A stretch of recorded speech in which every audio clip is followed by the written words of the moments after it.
1993년 4월 5일 실리콘밸리의 한 평범한 식당에서 3명의 엔지니어가 모였습니다. 당시 그들이 구상했던 것은 주류 시장에서 외면받던 게임용 부품에 불과했죠. 하지만 그 작고 보잘것없던 칩은 훗날 인공지능이라는 거대한 물결을 일으키며 엔비디아를 시가총액 세계 1위의 자리에 올려놓게 됩니다. 파산 위기라는 벼랑 끝에서 시작해 인류의 미래를 설계하는 AI 제국이 되기까지 그 파란만장한 엔비디아의 여정을 시작해봅니다. 엔비디아의 시작은 화려한 연구소도 거대한 자본도 아니었습니다. 1993년 4월 5일 실리콘밸리의 평범한 식당 데니스의 구석진 자리에서 3명의 엔지니어가 머리를 맞댔습니다.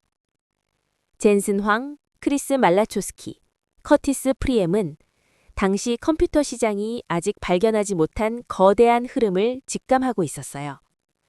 바로 그래픽의 시대가 올 것이라는 확신이었습니다. 당시의 컴퓨터는 그저 검은 화면에 하얀 텍스트가 흐르는 계산기에 불과했지만 이들은 조만간 사람들이 화려한 3D 게임을 즐기고 복잡한 영상에 편집하게 될 것이라 믿어 의심치 않았습니다. 하지만 세상의 시선은 차가웠습니다. 당시 반도체 시장의 절대 강자였던 인텔은 중앙 처리 장치인 CPU가 모든 것을 처리할 수 있다고 믿고 있었죠. 그래픽만 따로 처리하는 전용 칩은 그저 게임을 좋아하는 아이들의 장난감에나 들어가는 하찮은 부품 취급을 받았습니다. 젠슨 황은 이러한 고정관념에 정면으로 도전하기로 했습니다. 회사 이름은 부러움을 뜻하는 라틴어 인비디아에서 착안해 엔비디아로 정했습니다. 언젠가 세상의 모든 이들이 부러워할 만한 기술을 만들겠다는 야심찬 포부와 함께 말이죠. 현실은 야심만큼 녹록지 않았습니다. 첫 번째 야심작이었던 NV1은 1995년 5월 22일 야심차게 출시되었지만 시장의 반응은 처참했습니다. 엔비디아는 당시 마이크로소프트가 윈도우 95를 발표하며 표준으로 정한 방식과 완전히 다른 기술적 경로를 선택했기 때문입니다. 기술적 자존심은 지켰을지 모르나 시장에서는 철저히 외면당했고 엔비디아는 순식간에 파산 위기에 몰렸습니다. 직원의 절반 이상을 내보내야 했고 남은 자금으로는 단 한 번의 제품 개발만 가능했던 절체절명의 순간이 찾아왔습니다.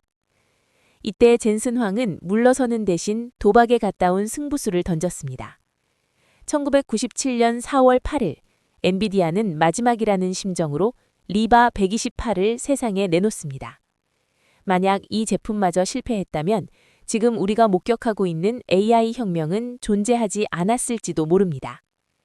다행히 리바 128은 압도적인 성능으로 전 세계 게이머들의 마음을 단숨에 사로잡았습니다. 출시 4개월 만에 100만 대 판매라는 경이로운 기록을 세우며 파산 직전의 회사를 기적적으로 살려냈습니다.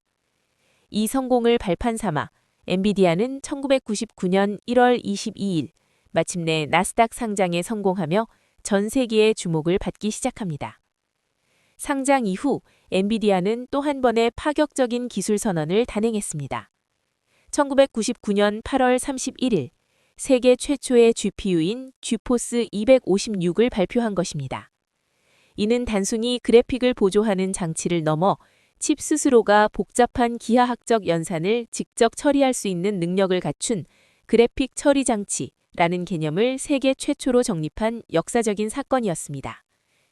젠슨 황은 CPU가 컴퓨터의 두뇌라면 GPU는 컴퓨터의 시각과 감각을 담당하는 핵심 기관이 되어야 한다고 믿었습니다.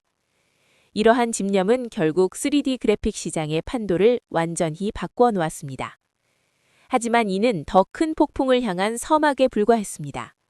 이제 막 기반을 다진 이 작은 기업 앞에 실리콘밸리의 거물들이 진입장벽을 높이며 칼을 갈고 있었기 때문입니다. 화려한 상장과 성공의 단맛 뒤에는 그들을 무너뜨리려는 경쟁자들의 매서운 어깨와 또 다른 생존 게임이 기다리고 있었습니다. 2000년 3월 10일 엔비디아는 전 세계의 부러움을 한몸에 받는 주인공이 되었습니다. 바로 소프트웨어의 제왕 마이크로소프트의 빌 게이츠가 야심차게 준비하던 게임기 엑스박스의 그래픽 칩셋 파트너로 엔비디아를 선택했기 때문입니다. 당시 상장한 지 1년 남짓된 신생기업이었던 엔비디아에게 이는 단순한 계약을 넘어 업계 표준으로 인정받는 보증수표와 같았습니다. 하지만 이 화려한 축제는 곧 엔비디아 역사상 가장 쓰라린 굴욕의 시작점이 되었습니다. 협력 초기에는 모든 것이 완벽해 보였습니다. 하지만 제품 생산이 본격화되면서 마이크로소프트와의 관계에 금이 가기 시작했습니다. 2002년 2월 22일 엑스박스가 일본 시장에 진출하던 무렵 양측은 칩 공급 가격을 두고 돌이킬 수 없는 강을 건너게 됩니다. 마이크로소프트는 제조 원가를 낮추기 위해 엔비디아의 가혹한 단가 인하를 요구했고 기술적 자존심이 강했던 젠슨 황은 이를 단칼에 거절했습니다. 결국 이 갈등은 법정 싸움으로 번졌고 마이크로소프트는 차기작인 엑스박스 360의 파트너로 엔비디아의 최대 라이벌인 ATI를 선택했습니다. 가장 든든한 아군이 가장 무서운 적이 되어 돌아온 순간이었습니다. 매출의 거대한 축을 담당하던 파트너를 잃은 엔비디아에게 시련은 여기서 멈추지 않았습니다. 2000년대 중반 모바일 컴퓨팅 시장이 급성장하면서 엔비디아는 노트북용 그래픽 칩 시장에 사활을 걸었습니다. 하지만 이 선택은 회사를 파산 직전까지 몰아넣은 블랙 먼데이를 불러옵니다. 2008년 7월 2일, 엔비디아는 전 세계를 뒤흔든 충격적인 발표를 합니다.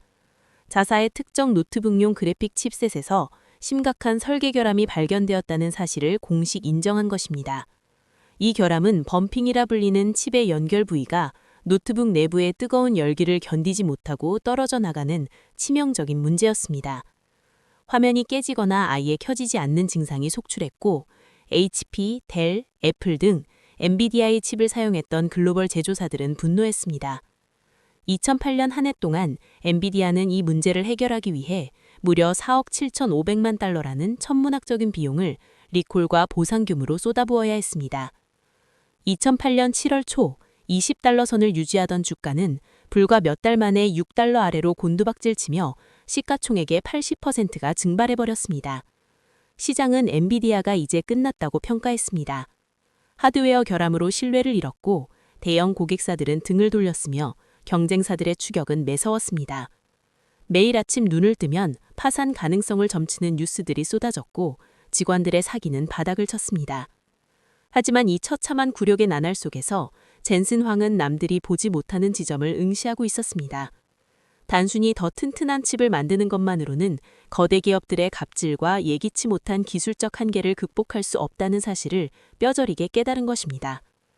그는 회사의 명운이 걸린 리콜 비용을 지불하면서도 결코 포기하지 않은 비밀 프로젝트가 있었습니다.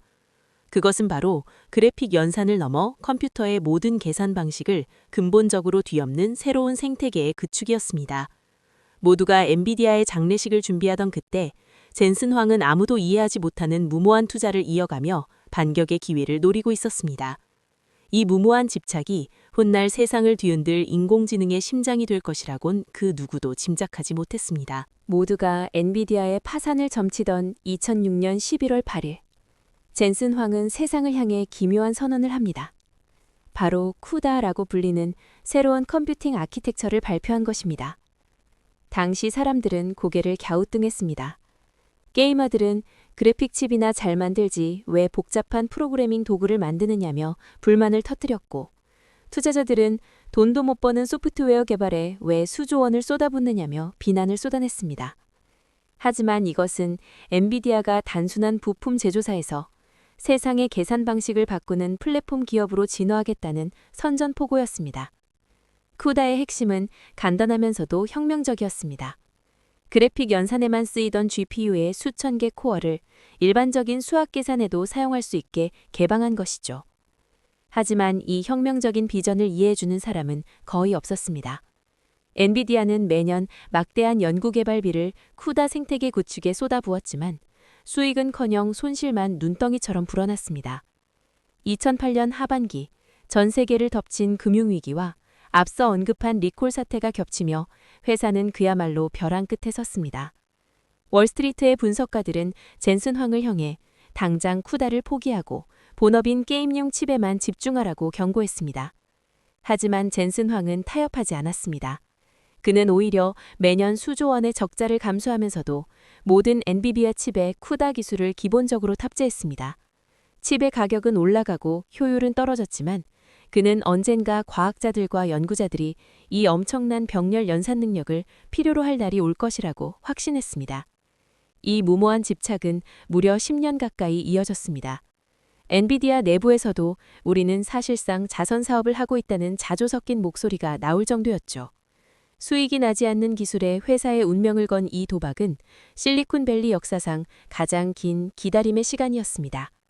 침묵을 깨는 반전은 2012년 3월 30일 예기치 못한 곳에서 시작되었습니다. 세계 최대 이미지 인식 경진대회인 이미지넷에서 토론토 대학의 알렉스 크리제프스키가 이끄는 팀이 압도적인 성적으로 우승을 차지한 것입니다. 그들이 사용한 무기는 다름 아닌 엔비디아의 평범한 게임용 그래픽카드 2장이었습니다. 알렉스넷이라 불리는 이 인공지능 모델은 GPU의 병렬 연산 능력을 활용해 인간의 뇌를 모방한 딥러닝을 완벽하게 구현해냈습니다. 전 세계 인공지능 연구자들은 경악했습니다. 슈퍼컴퓨터로도 몇 달이 걸릴 연산을 고작 몇만 원짜리 게임기 부품이 단 몇 주 만에 해치우는 것을 목격했기 때문입니다. 이때부터 상황은 완전히 역전되었습니다. 2006년부터 젠슨 황이 뿌려둔 쿠다라는 씨앗이 10년 만에 AI라는 거대한 열매로 맺히기 시작한 것입니다.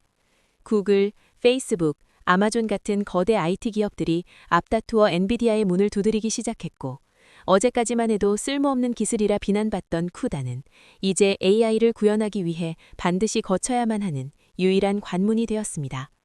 10년의 비웃음을 견디는 엔비디아는 이제 더 이상 게임기 부품 회사가 아니었습니다. 젠슨 황의 가죽 자켓은 고집불통의 상징에서 시대를 앞서간 선구자의 아이콘으로 격상되었습니다. 하지만 왕관을 끄는 자는 그 무게를 견뎌야 하는 법입니다. 엔비디아가 장악한 이 새로운 AI 시장에 천문학적인 자본을 가진 경쟁자들이 하나 둘씩 나타나기 시작했습니다. 이제 엔비디아는 방어자가 아닌 거대한 제국을 지켜내야 하는 황제의 입장에서 인류 역사상 가장 치열한 기술 전쟁을 준비해야만 했습니다. 2022년 11월 30일 전 세계를 뒤흔든 사건이 발생했습니다. 오픈 AI가 챗 GPT를 대중에게 공개한 것입니다. 사람들은 이 똑똑한 대화형 인공지능이 보여주는 놀라운 지능에 열광했지만 젠슨 황은 이 순간을 조용히 지켜보며 웃고 있었습니다. 그는 이 현상을 인공지능의 아이폰 모먼트라고 정의했습니다. 챗 GPT라는 화려한 결과물 이면에는 엔비디아가 10수년간 갈고 닦은 수만 개의 H100 칩이 거대한 신경망처럼 연결되어 실시간으로 연산을 쏟아내고 있었기 때문입니다. 이 사건을 기점으로 엔비디아는 단순히 잘 나가는 반도체 기업을 넘어 전 세계 국가와 기업들이 한 조각이라도 더 얻기 위해 줄을 서는 AI 시대의 서규를 지배하는 무적의 제국으로 우뚝 섰습니다. 성장은 눈이 부실 정도로 빨랐습니다. 2023년 5월 30일 엔비디아는 반도체 기업 최초로 시가총액 1조 달러라는 꿈의 고지를 점령했습니다. 하지만 이는 광풍의 시작에 불과했습니다. 인공지능 열풍이 전 산업군을 휩쓸면서 엔비디아의 주가는 수직 상승했고 마침내 2024년 6월 18일 마이크로소프트와 애플을 제치고 전 세계에서 가장 가치 있는 기업 1위에 오르는 기염을 토했습니다. 젠슨 황이 GTC 무대에서 검은 가죽 자켓을 입고 등장할 때마다 전 세계 투자자들은 그의 입에서 나올 다음 기술에 숨을 죽였습니다. 특히 2024년 3월 18일 발표된 차세대 GPU 블랙웰은 기존 제품보다 연산 성능을 수십 배 높이면서도 전력 소모는 획기적으로 줄여 경쟁사들과의 격차를 안드로메다만큼 벌려놓았습니다. 하지만 왕좌에 앉은 자의 고통은 정점에 도달했을 때 가장 극심해지는 법입니다. 엔비디아의 가장 큰 고객들이었던 구글, 애플, 아마존, 그리고 메타가 자신들만의 전용 AI 칩을 직접 설계하겠다고 선언하며 등을 돌리기 시작했습니다. 이들은 엔비디아에 대한 지나친 의존도가 자칫 회사의 목줄을 잡을 수 있다는 공포를 느끼기 시작한 것이죠.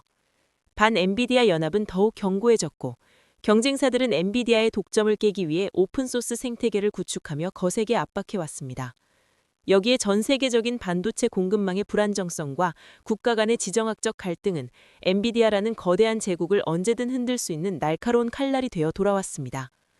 그럼에도 불구하고 젠슨 황은 여전히 새로운 관점을 제시하며 위기를 기회로 바꾸려 하고 있습니다. 그는 이제 엔비디아가 단순히 칩을 설계하고 파는 하드웨어 회사가 아니라 데이터만 넣으면 지능이라는 결과물이 나오는 AI 공장 그 자체가 되어야 한다고 강조합니다. 하드웨어를 넘어 소프트웨어 플랫폼, 그리고 인간과 닮은 휴머노이드 로봇이 자율적으로 움직이는 물리적 AI 시대를 꿈꾸고 있는 것입니다. 1993년의 무모한 도박에서 시작해 세계의 중심에 선 엔비디아. 과연 이 제국은 경쟁자들의 파상 공세를 막아내고 인류의 새로운 산업혁명을 영원히 주도할 수 있을까요? 그들의 여정은 이제 막 정점을 지나 우리가 한 번도 가보지 못한 미지의 영역으로 향하고 있습니다.